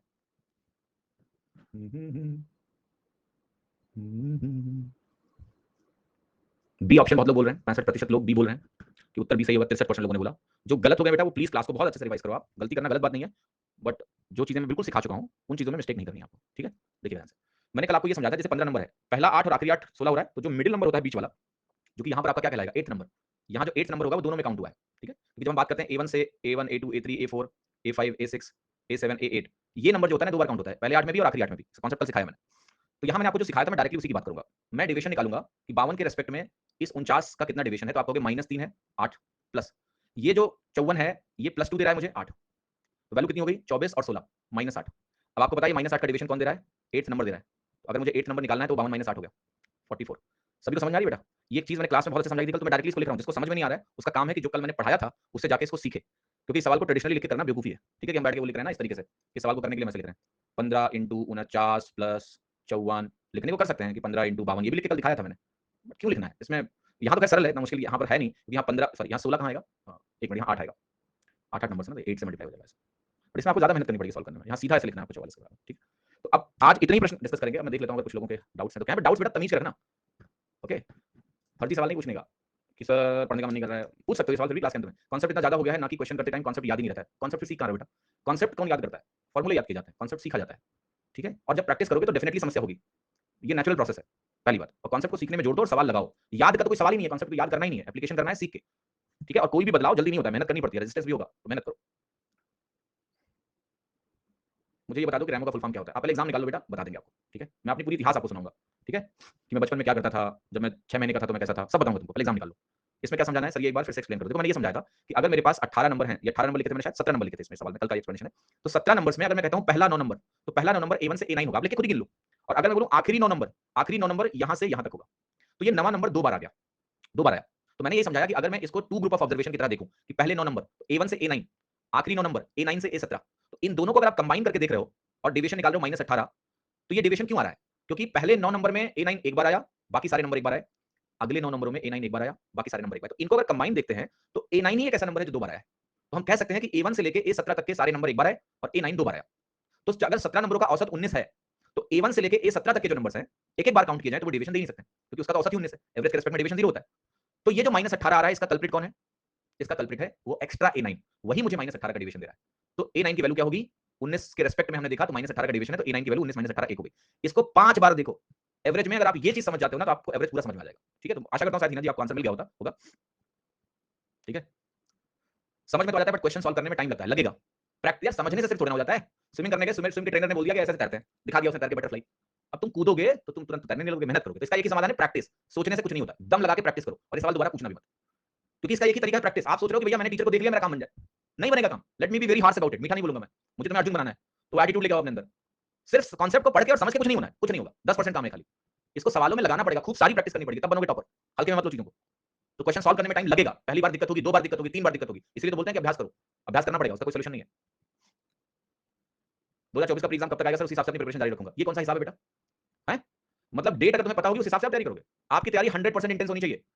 ये क्या है कि फरवरी में होगा तो फिर इस तरह से पढ़ेंगे, मार्च में होगा तो उस तरह से पढ़ेंगे। ठीक है, चुपचाप पूरी इंटेंसिटी के साथ तैयारी करो। नोटिफिकेशन जिस दिन आएगा ना, फिर ज्यादा टाइम नहीं बचता है, फिर तो भगदड़ होती है खाली। 100% इंटेंसिटी के साथ तैयारी करो अगर एग्जाम निकालना है तो। प्रैक्टिस सीट टेलीग्राम पर आती है, अपडेट सेक्शन में, अपडेट सेक्शन में डाल देंगे आपको। अभी पहले क्वेश्चन सीट जो मिली है आपको, इवन पीपीटी आप देखोगे तो सारे क्वेश्चन आपको दिखेंगे। एसएमएस की एक्सरसाइज भी डाल देंगे, पहले आप वो करोगे, बाद में प्रैक्टिस क्वेश्चन देंगे आपको। पीडीएफ लंबी हो जाती है, जेन्युइन डाउट ही स्क्रीन पर शो करें जी। चलो आज का कंटेंट पढ़ा चुका हूं, जिसको जाना है वो जा सकता है। कुछ सवाल जो डाउट्स में देख लेता हूं। मेरा मैथ्स बहुत वीक है, क्या सीरियल क्रैक कर सकता हूं? स्पीड बढ़ाने के लिए क्या करें? आप चुपचाप इस बैच को ठीक से फॉलो करो। आई मीन डिप्रेशन, डिप्रेशन से कुछ नहीं होना है। ठीक है, अगर आपको एग्जाम निकालना है तो डिप्रेस होकर एग्जाम निकाल नहीं सकते। चिंता करने से एग्जाम नहीं निकलता है। ये एक तरह का गेम है, कॉम्पिटिशन है। मेहनत करने से जरूर निकल सकता है। तो मैथ्स कमजोर हो, मैथ्स आपने ठीक से पहले नहीं पढ़ी होगी, इसलिए आप कमजोर हो। आपके अंदर कोई विटामिन मैथ्स की डिफिशिएंसी नहीं है, आपने पढ़ा नहीं है ठीक से। तो अब मैं ठीक से पढ़ा रहा हूं, आप दम लगा के मेहनत करो। रोज एक एक स्टेप लो, जो रोज पढ़ाया जा रहा है आप चिंता किए बगैर उसको पढ़ने की कोशिश करो। उस वो चीज जहां तक समझ में आती जा रही है उसको प्रैक्टिस करते जाओ, बस यही करना है आपको। ठीक है, घबराने की आवश्यकता नहीं है। सर मैं रैंक निकालूंगा सर, आपके साथ रहकर आपका अर्जुन बनूंगा। धन्यवाद सर सिद्धेश जी, अच्छा लगा। उसे बना के रखना, 10 दिन में भाग मत जाना। ठीक है, 12 नंबर डाउट है, थोड़ा एक्सप्लेन करिए। एक बार घर पे इसको ट्राई कर लेना, कोई दिक्कत होगी तो कल पूछ लेना, मतलब नेक्स्ट क्लास में। नेक्स्ट क्लास मंडे को होगी आपकी। ठीक है, तो थोड़ा एक बार रिवाइज कर लेना, खुद से समझ में आ जाएगा घर पे, वरना बता दूंगा बाद में। ठीक है, स्पीड का मैं क्वेश्चन तो बन रहा है जितना आपने पढ़ाया यार। अभी 2 दिन क्लास हुई है, अभी ये ज्यादा इतना टेंशन ना लो। थोड़ा पढ़ो मेरे साथ और दम लगा के प्रैक्टिस करो, धीरे करके इंप्रूवमेंट होगा। प्रैक्टिस शीट कहां पर मिलेगा? अभी जो क्वेश्चंस हैं क्लास में जो करा रहे हैं आप, अभी इनको रिवाइज करो। पहले सारे कॉन्सेप्ट्स हो जाएंगे, तब आपको प्रैक्टिस क्वेश्चन हम देंगे। कॉन्सेप्ट तो पहले करो आप ठीक से अच्छे से। ठीक है, तो उसको हम देंगे, बता देंगे कैसे मिलेगा। तो ये आंसर कर दिया मैंने। अ, अ, अ, अ, मेरा दोस्त अभिनय सर से पढ़ता था, वो कहता है कि उनके कॉन्सेप्ट यूनिक है सर, ये बात सच है क्या? मैं अभी न्यू हूं, पहले बैच आपसे स्टार्ट किया तो जल्दी। देखिए, दो चीजें मैं अगेन बोलता हूं। टीचर सारे अच्छे हैं, कौन किसको रेजोनेट कर जाए, कौन किसको रेजोनेट कर जाए। और कभी भी दो अध्यापकों में कंपैरिजन नहीं करना चाहिए। ठीक है, क्योंकि इससे प्रॉब्लम क्या होती है कि आप जो ओनर्स है ना, वो टीचर पे शिफ्ट कर रहे हो। अगर आपको ये समझ में नहीं आ रहा है कि आपके लिए कौन सा टीचर अच्छा है, जो आपको समझ में आ रहा है, फिर तो प्रॉब्लम है बेटा। यहाँ कौन सा टीचर जिसका बच्चे नहीं है, कौन सा टीचर जिससे लोग नहीं पढ़ रहे हैं, क्योंकि सब अच्छे हैं, सब अच्छा पढ़ाते हैं। कौन आपको रेजोनेट कर गया? अब जैसे दुनिया में आपको लेट से शादी करनी है तो आपको किसी एक से ही करनी पड़ेगी ना, 100 लोगों से तो नहीं कर सकते हो। ठीक है, you have to marry one who is most suitable to you, find your own teacher, study with him और हर। बट अगर आपको बिकॉज आपका दोस्त बोल रहा है इसलिए आप कंफ्यूज हो, यार इतना इंटेलिजेंस तो रखो कि आप इस क्लास में बैठे हो, आपको ये समझना है कि आपको मुझसे पढ़ना है नहीं पढ़ना, आपसे मैं रेजोनेट कर पा रहा हूं कि नहीं कर पा रहा हूं। ठीक है, जहां तक कोर्स की बात है, जहां तक कोर्स की बात है, आप एक बार पूरा कोर्स करके देखोगे तब आपको समझ में आएगा ना कि मैं अच्छा हूं बुरा हूं, तब आप लोगों को बता सकते हो। पहले क्या बोलूं मैं? ठीक है, तो pick your teacher and study. बार बार टीचर बदलने से कुछ होता नहीं बेटा। ठीक है, हाँ जी, अगर आप टीचर इधर से उधर बदलते रहोगे 3 महीने तो आपको लगता है टीचर बदलने से आपका सिलेक्शन होगा, कभी नहीं होगा। सिलेक्शन तो आपकी मेहनत से ही होना है। अब जो रेजोनेट करता है उसके साथ पढ़ लो आप। ठीक है, जहां भी पढ़ना है पढ़ लो, आपकी मर्जी। मेरा ये मानना है कि किसी को कभी पकड़ के मत रखो। मैं हमेशा मौका देता हूं, मैं कभी नहीं बोलता हूं कि आप मेरे साथ ही रहो। मैं हमेशा बोलता हूं कि you are free to learn from anyone. जहां पढ़ना पढ़ो, जहां तुम्हें रेजोनेट करे पढ़ो।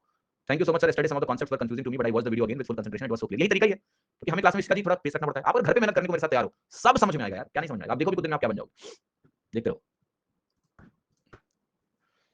जैसा कि आप विदाउट एनोटेशन फाइल दे रहे हो, बट क्या प्रिंटेबल प्रैक्टिस शीट्स भी मिलेंगी? विदाउट एनोटेशन फाइल कहाँ मिल रही है आपको? विद एनोटेशन मिल रही होगी ना, ये जो लिख रहा हूँ ये तो मिल ही रहा होगा ना तुमको। और जो प्रैक्टिस शीट होगी उनको आप प्रिंट निकाल पाएंगे, उसकी चिंता ना करें, ठीक है, उसकी चिंता ना करें। I can't understand but will try to understand. I am from Tripura, first time, thanks for your low price, belong to family. बेटा देखो, ऑनलाइन में क्या होता है ना, तो हम लोग का कंसंट्रेशन भी उतना बन नहीं पाता कई बार, है ना? तो उसकी वजह से कई बार होता है कि आप थोड़ा 2 मिनट लैप्स हो गया, दिमाग आपका और कॉन्सेप्ट आगे चला गया, ठीक है? तो घर पे आप मेहनत करो इस वीडियोस के साथ। मैं इतना आपको बता दे रहा हूँ कि जो डेप्थ आपको यहाँ मिलने वाली है इस कोर्स में कहीं नहीं मिलेगी। इसकी गारंटी मैं आपसे लेता हूँ, क्योंकि मैं एक अलग बैकग्राउंड से आता हूँ, मेरा मैथ सीखने का तरीका भी बहुत अलग रहा है। तो जो डेप्थ आपको इस कोर्स में मिलने वाली है वो कहीं नहीं मिलेगी, ये मैं आपको अभी बता दे रहा हूँ। बाकी आपकी मर्जी। और मैंने बोला है कि मोहब्बत कर लो टीचर से, जैसे भी पढ़ो, तो जिससे मोहब्बत हो उसी से पढ़ो, वरना तो भटकते रहोगे। वो काम करना ही नहीं आपको। एक बार मन बना लिया तो बना लिया फिर। हाँ जी, ओके। चलो यार, अब निकलते हैं। अब आपसे हमारी मुलाकात होगी मंडे को। बीच में आप जो चीजें कम समझ में आई हैं थोड़ी, इनको रिवाइज करके पक्का कर लेना। डेविएशन जो मैंने चीजें आपको सिखाई है, बिकॉज ताकि आपको ना बड़ा मजा आएगा। कॉन्सेप्ट के साथ साथ एग्जांपल देके समझाएं। नंदन जी लिख रहे हैं, देखिए बेटा मैं समझाता ही कैसे, देखो फर्क क्या है मैं बता रहा हूँ आपको। फर्क सिर्फ इतना होता है कि क्वेश्चन जब तक टाइप्ड मोड में आपको नहीं दिखता तो आपको लगता है सवाल नहीं है, ऐसा नहीं है। मैं जब भी, जैसे मैंने कल आपको केस समझाया, जब A1 से लेकर A17 तक, तो वो सवाल ही था, वो एग्जांपल ही तो था, और क्या था। इट्स नॉट लाइक जब तक क्वेश्चन प्रिंटेड नहीं छपा हो वो क्वेश्चन नहीं है ठीक है। तो मैं क्वेश्चन ही, तो वो क्वेश्चन ही था ना, ठीक है। थोड़ा दिन में एडजस्ट हो जाओगे मेरे साथ, क्योंकि आपकी आदत है किताबों से पढ़ने की, आपकी आदत है टाइप वाइज पढ़ने की, आपकी आदत है उस तरीके से पढ़ने की। मेरी आदत थोड़ी डिफरेंट तरीके से पढ़नी है, जिससे आपका सिलेक्शन हो। मेरी आदत है आपको वो बनाने की जो आपका माइंडसेट ऐसा कर दे जो मेरा माइंडसेट है। तो थोड़ा दिन में आप सेट हो जाओगे, क्योंकि जो 20-22 साल का एक तरीका है आपका, उसको छोड़ने में थोड़ी तकलीफ होगी ना, राइट? हाँ जी, चलो जी, बाकी सब बढ़िया है। बाकी मंडे को मुलाकात होगी। और दिल लगा के पढ़ो, वीकेंड में थोड़ा रिवाइज करो, थोड़ा कमिटमेंट लो अपने आप से कि मेरे साथ, देखो मैं सिर्फ एक बात बोल रहा हूँ, आपको मेरे साथ जम के मेहनत करनी पड़ेगी। अगर आप मेरे साथ जम के मेहनत नहीं करोगे तो साथ में तुम चल ही नहीं पाओगे, राइट? आपको क्या लगता है कि आज सर ने कुछ भी पढ़ा दिया, अब इसको हम परसों देखेंगे, परसों का चीज तुम पकड़ ही नहीं पाओगे। आपको मेरे साथ रोज पढ़ना पड़ेगा, यहाँ भी पढ़ना पड़ेगा, घर पे भी पढ़ना पड़ेगा। उतना जो कमिटमेंट आप मेरे को दोगे, उतना आप मेहनत मेरे साथ करोगे, तभी तुम बनोगे महान मैथ्स में, ठीक है ये ध्यान रखना। तो ये नॉन करेजियस लोगों के लिए नहीं है, नॉन हार्ड वर्किंग लोगों के लिए बैच नहीं है। Very clear about it. आपको हार्ड वर्क करना पड़ेगा मेरे साथ, जूझना पड़ेगा। देखो बच्चे ने बढ़िया नोट्स बनाया, कितना बढ़िया लिखा है, क्या बात है यार, यही काम तो करना है यार। मस्त जो है नोट्स बनाओ, रिवाइज करो, मेहनत करो, खो जाओ मैथ्स में, ठीक है, मैथ्स में खो जाओ। मैंने पूरा मैथ्स सर सब किया है, लेकिन मैथ्स में उतने मार्क्स नहीं आ पा रहे हैं, मैंने उनको ये बैच करना चाहिए पहली बार। अगर आप ये कमेंट इसलिए कर रहे हो कि मैं सर के बारे में कुछ बुरा बोलूंगा, तो मैं आज तक कभी किसी के बारे में बुरा नहीं बोला, ठीक है। सर में कोई कमी नहीं हो सकती है, ठीक है। कई बार क्या होता है, मैं आपको बताऊं क्या होता है, कि आपका सोचने का तरीका कुछ और है, टीचर का पढ़ाने का तरीका डिफरेंट है, शायद मैचिंग नहीं हो पाती, तो उतनी लर्निंग नहीं हो पाती, या आपने प्रैक्टिस ठीक से नहीं करी होगी, ठीक है। तो ये बैच अगर आपको 2 क्लास लेके पसंद आ रहा है, आपको लग रहा है आप कुछ नया सीख रहे हैं, कुछ लर्निंग में एनहांसमेंट हो रहा है, तो ये बैच करो। प्लस सब्सक्रिप्शन आपके पास है, तभी आप मुझे देख रहे हो, ठीक है। तो मैं आपको ये समझाने की कोशिश कर रहा हूं, ये जजमेंट आपका है बेटा, मेरा नहीं हो सकता है। समय आपका है, आपको समझना है कि मुझे ये कोर्स 0 टू एंड तक फॉलो करना है, या मैंने जिनसे पढ़ा हुआ है मैं उन्हीं के साथ रह के अपने अपने आप को और शार्प करूं। ये आपकी चॉइस है पूरी। 2 क्लासेस मेरी हो चुकी हैं, आप इन दोनों क्लासेस से देखो कि औसत की अंडरस्टैंडिंग में आप क्या कुछ नया सीख पा रहे हो, कुछ अलग सीख पा रहे हो, कुछ बेहतर सोच पा रहे हो। अगर ऐसा है तो आप इन क्लासेस को जरूर कंटिन्यू करिए। लाइव क्लास में अगर आते हो तो आपकी रेगुलरिटी बनेगी, आप एक साथ साथ चलते रहोगे, तो एक मिशन में रहोगे कि भाई मेरा इस साल का क्लास है, ठीक है। तो चलिए, अभी यार दिखा रहा है कि भैया लिमिट खत्म हो गई क्लास की आज, अब निकलो, तो मैं निकल रहा हूं, फिर मिलेंगे आपसे, ठीक है, मंडे को। ख्याल रखिएगा, थैंक यू।